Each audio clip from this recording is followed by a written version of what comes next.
பிரியமானவர்களே, இயேசுவின் நாமத்தினால் உங்களை வாழ்த்துகிறேன். ஏசாயா 61 அதிகாரம் 7வது வசனம், உங்கள் வெட்கத்துக்கு பதிலாக இரட்டத்தனையாய் பலன் வரும், லட்சைக்கு பதிலாக தங்கள் பாகத்தில் சந்தோஷப்படுவார்கள், அதன் நிமித்தம் தங்கள் தேசத்தில் இரட்டிப்பான சுதந்திரம் அடைவார்கள், நித்திய மகிழ்ச்சி அவர்களுக்கு உண்டாகும். வெட்கத்துக்கு பதிலாக இரட்டத்தனையான பலன் வரும். ஏதோ சில சூழ்நிலைகள், ஏதோ சில நிர்பந்தங்கள் நிமித்தம் வெட்கத்தின் பாதையில கடந்து போகிற அனுபவம் இருக்கிறது. ஆனால் காரணமே புரியல. ஏன் ஆண்டவரே இந்த வெட்கத்தின் சூழ்நிலை கடந்து போறேன், ஏன் என் கர்ப்பம் அடைக்கப்பட்டிருக்குது, அந்த மகளுக்கு தெரியவே இல்லை. ஆனால் ஒரு நேரம் வந்தது, தேவ சமூகத்தில் தன்னுடைய இருதயத்தை ஊற்றினால் வெட்கத்துக்கு பதிலாக இரட்டத்தனையான பலன் கடந்து வந்தது.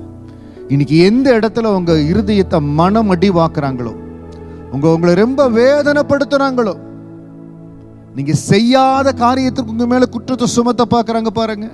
நீங்க செய்யாத ஒரு காரியத்தை நீங்க செய்ததாய் சொல்லி உங்கள் மேல பழி சுமத்துறாங்க பாருங்க. அப்படிப்பட்ட சூழ்நிலை இருக்கிறவங்களுக்கு இரட்டத்தனையான பலனை ஆண்டவர் கொடுப்பாருங்க. நீங்க கவலையப்படாதீங்க. அன்னால மிகவும் நெருக்குறாங்க. பிள்ளை இல்லாத அந்த கஷ்டம் அந்த மகளை நெருக்குகிறது. ஆனால் ஆண்டுடைய பாதத்தில் இருதயத்தை ஊற்றின பொழுது மிகுதியான பகனை ஆண்டவர் கொடுத்தார்.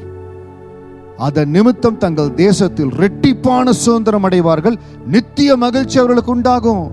அண்ணன் செய்த காரியம் ஒண்ணுதான், ஆண்டவரே என்னால முடிந்த ஒரு பொருத்தனையை செய்கிறேன், அந்த பொருத்தனையை பலத்துல நிறைவேற்றுவேன்னு சொன்னான். பரலோகம் அசந்து பார்த்தது, இப்படி ஒரு பொருத்தனையா? அந்த பொருத்தனையை அந்த மகள் நிறைவேற்றினாள். இந்த மகள் செய்வாளா இல்லையான்னு ஆண்டவருக்கு சந்தேகம். நான் ஆபிரகாம் இடத்துல பேசி அவனுடைய மகன் ஈசாக்கை எனக்கு பலியிட சொன்னேன். ஆனால் இவளுக்கு நான் இன்னும் பிள்ளையே கொடுக்கல, நீங்கள் எனக்கு ஒரு மகனை கொடுத்தால் அந்த பிள்ளைய உங்களுக்கு ஆயுசு நாள் வரை கொடுப்பேன்னு சொல்றாளே, இவள் கொடுப்பாளா என்று சொல்லி ஆண்டவர் அந்த மகளை டெஸ்ட் பண்ணி பார்த்தார். வெட்கத்துக்கு பதிலாக இரட்டத்தனையாய் பலன் வந்தது. எப்படி வந்தது? முதலாவது கர்த்தருடைய சமூகத்தில் இருதயத்தை ஊற்றினால், தன்னால் இயன்ற ஒரு பொருத்தனையை செய்தால். இன்னைக்கு என்ன வெட்கத்தின் சூழ்நிலையில நீங்க கடந்து போய் கொண்டிருந்தாலும், முதலாவது உங்க இருதயத்தின் பாரத்தை ஆண்டவர் சமூகத்தில் இறக்கி வைங்க. உங்க சக்திக்கு உங்க பலத்துக்கு முடிந்த ஒரு பொருத்தனையை தேவ சமூகத்தில் செஞ்சு பாருங்க. இரட்டத்தனையான பலன் உங்களை தேடி வரும். நித்திய மகிழ்ச்சி. ஒரு பிள்ளை கேட்ட இடத்துல 6 பிள்ளைகளை பெற்றெடுக்கும்படியா தேவன் கிருபை கொடுத்தாருங்க. நிச்சயம் உங்களுக்கு அதை செய்வார். நிச்சயம் உங்களுக்கு அந்த ஆசீர்வாதத்தை கொடுப்பார். எந்த காரியம் உங்களை மனமடி வாக்குதோ, எந்த காரியம் ஒரு வெட்கத்தின் சூழ்நிலைகளை கொண்டு போகுதோ, முதலாவது அதை தேவ சமூகத்தில் இறக்கி வைங்க. உங்களால் முடிந்த ஒரு பொருத்தனையை தேவ சமூகத்தில் எடுங்க.